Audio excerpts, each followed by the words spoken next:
这是的，各位观众朋友，大家好，欢迎您收看藏人行政中央电视台本周西藏华语新闻节目，我是本期的主持人卓玛。本期的主要新闻有：达赖喇嘛尊者与印度灵修大师古鲁垢巴大师举行线上对谈。斯詹罗森森格表示，美国对新疆官员实施的制裁是对中共发出的正确信息。19名藏人学生以优异成绩获得2020年度思政奖学金。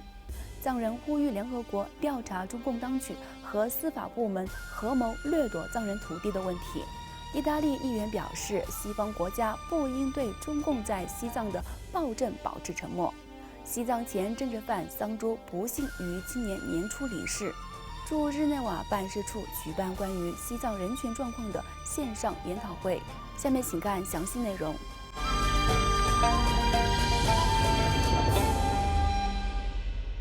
西藏精神领袖达赖喇嘛尊者于本周二7月14号在印北达兰萨拉与印度灵修大师古鲁垢巴大师进行线上对谈。达赖喇嘛尊者在开示时强调，古印度智慧教导人们如何调整自身情绪，减少负面情绪，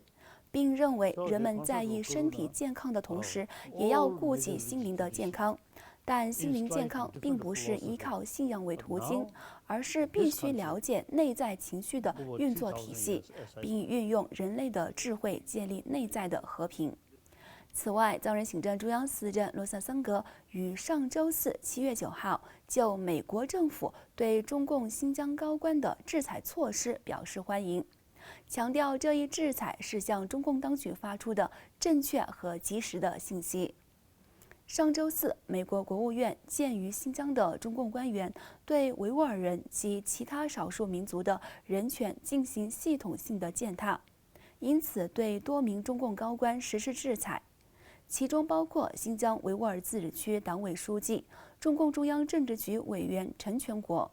前新疆政法委书记朱海伦、新疆自治区人民政府副主席、公安厅党委书记兼厅长王明山，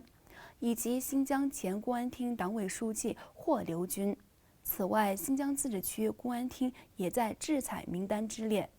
与此同时，美国国务卿也发表声明指出，中国持续阻挠美方进入西藏自治区和其他藏区，造成双边待遇不对等，因此将根据2018年入藏互惠法案对中国相关官员施加签证限制。另外，总部设立于德里的印度中央教育委员会于7月13号在其官方网站上公布了2020年度高考成绩，其中19名藏人学生的分数高达95%以上。自2013年藏人行政中央嘎夏设立思政奖学金以来，今年获得该奖学金的学生人数首次飙升至19人，创下藏人学生高考分数达到95%以上的纪录。藏人行政中央司政罗萨桑格在本周二举行的新闻发布会上称赞这一历史性的里程碑，并表示：“我要祝贺学生们取得优异的成绩，也要祝贺和赞扬教育部的工作人员和辛勤教导学生的老师们，他们的努力成就了学生们今天的成就。”司政进一步指出，在第14届和15届嘎夏执政期间，流亡藏人社区的教育事业占据了最重要的地位。今年的历史性成果已经推翻了最初设立思政奖学金时少数人的怀疑，并进一步证明流亡藏人社区的教育水平正在提高，学生们取得的分数每年都在增长。另外，联合国人权理事会第44届会议于上月底在瑞士日内瓦召开。上周五7月10号，藏人行政中央外交部人权处工作人员赤列曲吉女士在联合国连接企业与人权以及反腐败的议程特别会议上，向与会者报告中共当局侵犯西藏牧民的土地，以及任意拘捕维权人士的行径。据悉，国际人权组织和各国代表皆共同出席此次会议。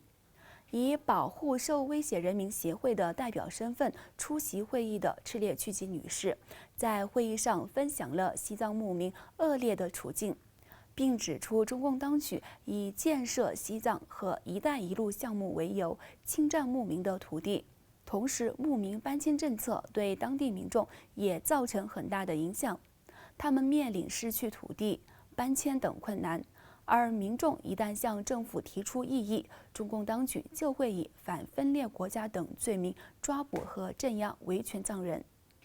赤列曲吉女士还在会议上呼吁联合国人权委员会对中共施压，并要求中共当局立即释放西藏维权人士阿呀桑扎等被中共任意拘捕和判刑的藏人。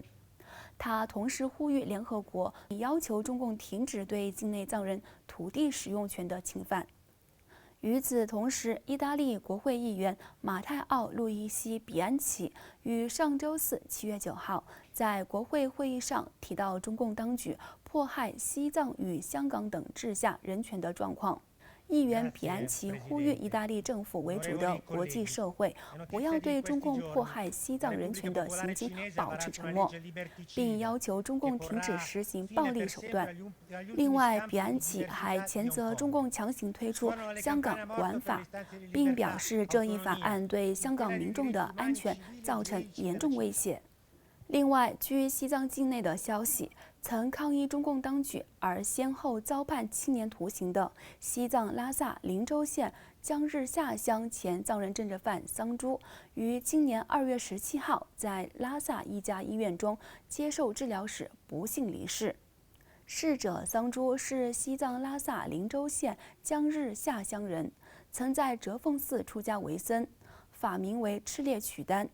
1992年5月12号，他与15名僧人在拉萨进行和平抗议活动时遭到当局逮捕，随后遭判3年徒刑。在他刑满获释后，再度被中共拘捕，并以莫须有的罪名判处4年有期徒刑。桑珠在中共监狱服刑期间，经常遭受酷刑折磨和身心虐待，并且他还患有严重的糖尿病，以致他在出狱后身体健康状况一直不佳。今年年初，他被送往拉萨的一家公立医院进行治疗，但不幸于2月17号凌晨3点15分不治离世，享年50岁。他是今年已知晓在西藏离世的第4位前藏人政治犯。请继续收看今天的最后一则新闻。在联合国人权理事会第44届会议于日内瓦召开期间，藏人行政中央驻日内瓦办事处在本周三7月15号举办名为“西藏人权状况”的在线外围座谈会，包括人权观察组织中国区主任苏菲·理查森女士、西藏荷兰国际运动的宣传主任克里斯塔·梅德斯玛女士、西藏政策研究所的访问学者丹增拉珍等出席了当天的线上座谈会。驻日内瓦办事处人权事务工作人员赤列曲吉女士主持了座谈会，并通过直播评论区回答了部分观众的提问。观众朋友，以上是本期节目的全部内容。欲了解更多有关西藏境内外的讯息，请登录屏幕下方的网址。感谢大家的收看，我们下期节目再会。